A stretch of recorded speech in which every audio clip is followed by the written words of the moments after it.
இதுக்கு பதில் சொல்லுங்க சார்.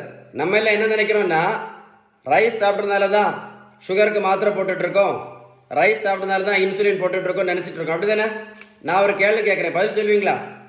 வட இந்தியாவில் அவங்க ரைஸ் சாப்பிடவே மாட்டாங்களே, என்னைக்காவது ஒரு நாள் தான் சாப்பிடுவாங்க. வட இந்தியாவில் எத்தனை பேர் சுகருக்கு மாத்திரை போடுறாங்க, எத்தனை பேர் இன்சுலின் போட்டுட்டு இருக்காங்க? கமெண்ட்ஸில் எழுதுங்க சார். இன்னொரு பெரிய மூட நம்பிக்கை, சுகருக்கும் ப்ரெஷருக்கும் மாத்திரை மட்டும் போட்டால் போதும் சரியாயிரும் அப்படின்னு. அப்படி யாருக்கா சரியாயிருக்கா? மாத்திரை மட்டும் சாப்பிட்டதுனால. இன்னொரு பெரிய மூட நம்பிக்கை தெரியுமா? நடைபயிற்சி மட்டும் பண்ணால் போதும், சுகர் மாத்திரையை நிறுத்திடலாம், ப்ரெஷர் மாத்திரையை நிறுத்திடலாம் அப்படின்னு. அப்படி யாராவது நிறுத்தியிருக்காங்களா? நடைபயிற்சி மட்டும் பண்ணதில்ல. நல்லா கேட்டுடுங்க, 1 கிலோமீட்டர் நடைபயிற்சி பண்ணால் கூட 40லேருந்து 50 கேலரி மட்டும்தான் இருக்க முடியும். அதனால நடைபயிற்சி மட்டும் பண்ணி எந்த மாத்திரையும் கண்டிப்பாக நிறுத்த முடியாது அப்படின்னு ஒரு பேப்பரில் எழுதி வைங்க. அப்போ தான் உங்களுக்கு மைண்டில் ஞாபகம் இருக்கும். இன்னொரு பெரிய மூட நம்பிக்கை, வெந்தயம் ஆவாரம் பூ, கரெக்டு தானே? ரொம்ப ஃபேமஸ் இப்போ. கொய்யா இலை கிரீன் டீ, இப்போ மாங்காய் இலை ரொம்ப ஃபேமஸ் ஆகிட்டு இருக்கு, மாங்காய் இலை.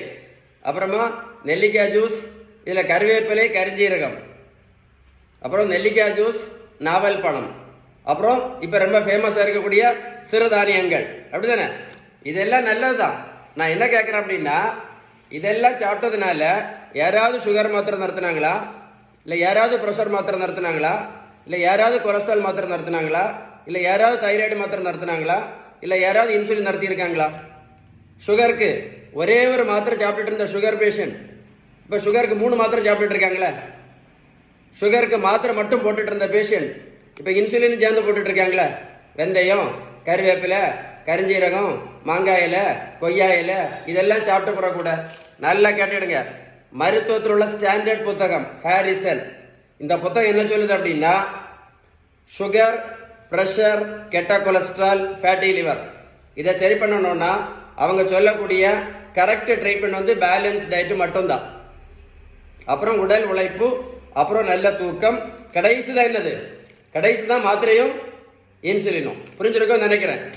ஏன் அப்படின்னா, பேலன்ஸ்டு டயட் நீங்கள் ஃபாலோ பண்ணால் மட்டும்தான் இந்த இன்சுலின் ரெசிஸ்டன்ஸ் சரியாகும், முழுமையாக சரியாகும், முழுமையாக சரியாகும் அப்படின்னு யார் சொன்னா? அந்த புத்தகம் சொல்லுது.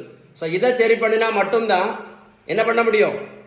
மாத்திரையும் இன்சுலினும் நிரந்தரமாக நிறுத்த முடியும் அப்படின்னு யார் சொன்னதுன்னா இந்த புத்தகம் சொல்லுது. அதாவது ரெமிஷன் இஸ் பாசிபிள் அப்படின்னு சொல்லுது இந்த புத்தகம். புரிஞ்சிருக்கோன்னு நினைக்கிறேன். கரெக்ட் தானே? உங்களுக்கு பேலன்ஸ் டயட் பற்றி ஏதாவது டீட்டெயில்ஸ் வேணும்னா கால் பண்ணி பேசுங்க. இல்லை அப்படின்னா கமெண்ட்ஸில் குட் GOOD குட்னு டைப் பண்ணுங்க. லைக் பண்ணி ஷேர் பண்ணிங்கன்னா நிறைய பேருக்கு யூஸ்ஃபுல்லாக இருக்கும்.